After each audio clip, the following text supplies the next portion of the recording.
Classomia students, I'm really excited to teach you a go-to recipe in John and my home. We love these cookies. We call them healthy, no-bake peanut butter chocolate cookies.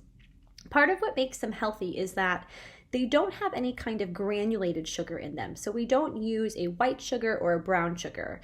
Instead, to sweeten the cookies, we use honey or maple syrup, depending upon what we have in the house. So this time we're going to use honey with all of you. And another thing that makes them healthy is we don't use flour in this recipe either. So we use oats. Typically I try to find gluten-free oats, and so hopefully they will not upset any of your bellies and they'll just be a really good, healthy, staple dessert snack to have in your homes like it is in ours. So I'm going to show you the ingredients that you need to use, and then I'll teach you how to make them. Here's a list of the ingredients with the amount of each ingredient that you will need to use. I'm going to walk you through when to add these and how to add them, so this is just something to refer back to if you watch the video and need to look back at a specific part. One important thing to note is that you are going to want to have parent supervision for this because we are going to use the stove in a pot to melt the ingredients together. I also included 1/4 cup of shredded coconut that you can add when you put in the oats. It's optional, so it's up to you depending upon whether or not you like shredded coconut. To begin, add 1/2 cup of creamy peanut butter to a pot. Next, add 1/4 cup of solid coconut oil.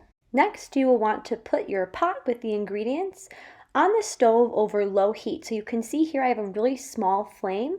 And please stir the ingredients as they are on the stove so that they will melt together. Once the peanut butter and coconut oil are melted, add 1/4 cup of honey. After adding the honey, the consistency should look something like this. Add 2 tablespoons of cacao powder. I measured out the cacao powder for you. You will find it in a little baggie inside your activity bag.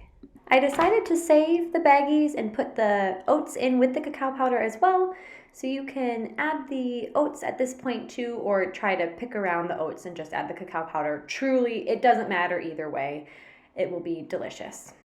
Stir in the 2 tablespoons of cacao powder, and by the end you should have it all even with a slightly thicker consistency. It should look something like this.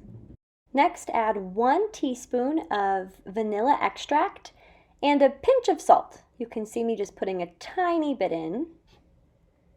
And 1 cup of oats, as well as the 1/4 cup of coconut if you would like. Stir in the oats. It's pretty hard to do one-handed because I'm holding my camera, so I'm going to show you in a picture right here. This is what it should look like at the end. It should have a consistency something like this. Take the parchment paper out of your activity bag and put it onto a plate. Next, scoop out the dough from your pot and put it onto the parchment paper. And you can make your cookies whatever size you would like them to be.